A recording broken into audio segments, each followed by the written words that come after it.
Hey everyone, welcome to today's video. Today I wanted to talk about Twitch and its influence on the Division 2, if at all it really has a lot of influence on the Division 2. Now the reason I wanted to bring this to light is because, not because of the people who stream Twitch. Please don't get me wrong, I know that might be a perception of some kind. I enjoy all our Twitch streamers for the Division 2. Solid FPS, Inigo Montoya, Wids, and some of the other Twitch streams that I've watched. Mr. Meme used to be on Twitch, but he's moved over to Mixer.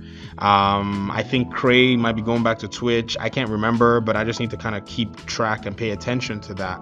But that's not necessarily the topic of my discussion. The topic of my discussion is a lot of people have cited interest on the game by measuring its Twitch views.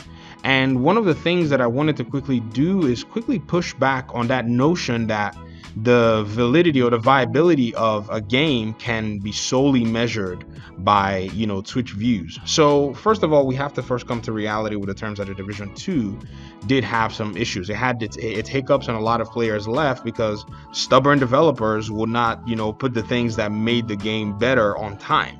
Instead, they kind of slow rolled it. They probably needed that 5-week vacation, I guess. And they put things, eventually started, working towards putting things in place, which has put the game in a very good light. But, now content is needed, and this patch was supposed to bring with it some really good content because they had 2 missions and a raid, I think, planned out. Now, if the 2 missions and the raid had been dropped, I think that would have been sufficient content at least to hold the community over.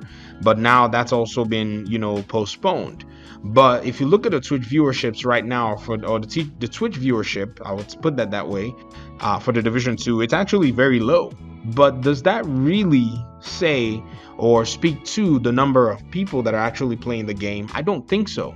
The Division 2, yes, has lost a good number of players, but at the same time, there are people still playing the game, and I don't think a lot of them are necessarily engaged in spending time watching the Twitch streams, other than maybe they're in a place where they can't, play the game. That's one of the reasons people watch Twitch, where they're probably not wanting to play the game, or they're just interested in what somebody else is doing, and they'll watch it. So largely, a lot of people aren't doing that. And another thing too you have to understand is the nature of the streamers, or the influence that the streamers have had from the Division 1. So I have to quickly say this: if Marco Style was streaming the Division 2, a bunch of people will be watching it. That is a fact. I don't care what you want to say.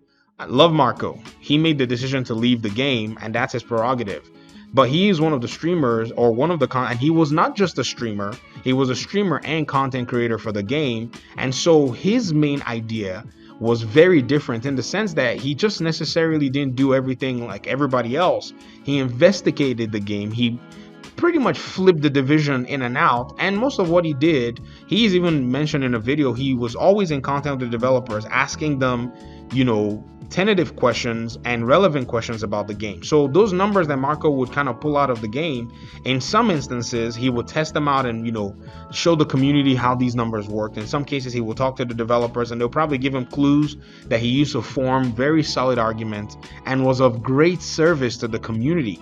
So Marco's stream was a stream for everybody, content creators and non-content creators as well, to watch. And if you open the division right now, I guarantee you're going to see a whole bunch of people, myself included, go in there and watch. I don't care how you feel about Marco's style. I don't care what your thoughts are. He is just an interesting division streamer to watch, because the division is where he really cut, his teeth, is what they say. That's where he kind of gained his stripes, and we cannot throw all of that away because he decided to leave the Division 2. So what does that say? That says that there are people who may have moved on from the Division 2. Maybe they might pick up the game, maybe they might not, because of another streamer, or because maybe if Marco comes back, I don't know. But there are also people who are playing the game who are not engaged in Twitch, or engaged in watching Twitch streams. And so that does not in any way make the measure of how well the game is doing based on Twitch. The game has run through its course of, hype. That's what usually happens. These games will come out, they'll go through hype phases, people will enjoy them for a little bit, and then eventually they start to phase out. You can almost say the same thing about Mortal Kombat 11, which was also released just a month or so after the Division 2, and it had a lot of hype regarding the fighting game community, but that's also a very small community as well. But right now, if you go on Twitch to look at MK11 Twitch streams, you're going to see similar numbers. It's not like, it's probably higher than the Division 2, but compared to its longevity, its upcoming content, and the way fighting games have a very long shelf life, they actually do.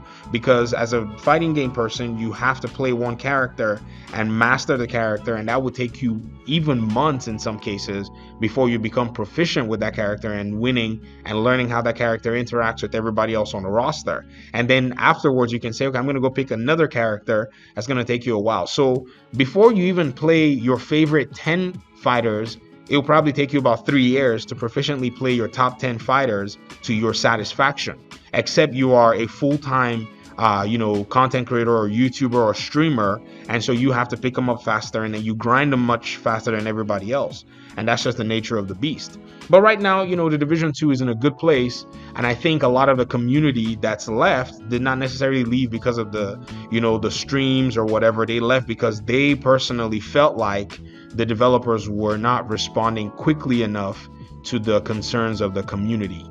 Now, when these concerns are all taken care of and back in place, a lot of those players are going to come back, because that's the feeling that they had. They were like, well, if developers don't seem to care for the game currently, well, I shouldn't care either. So the feeling was mutual for them. And I'm very positive that a lot of people are going to return once the game gets to where they would like it to be. I've seen comments say, oh, have they put this in the game? Have they added matchmaking to raid? Okay, they're not adding matchmaking to raid. Well, I guess I can come back later. Is this now a possibility in the game? They ask these questions. They're like, well, if once it's a possibility, I'll be happy to come back. And, you may think that they sound entitled, but they are entitled based on how the Division 1 was. The Division 1 had a lot of the things that the community had been asking for.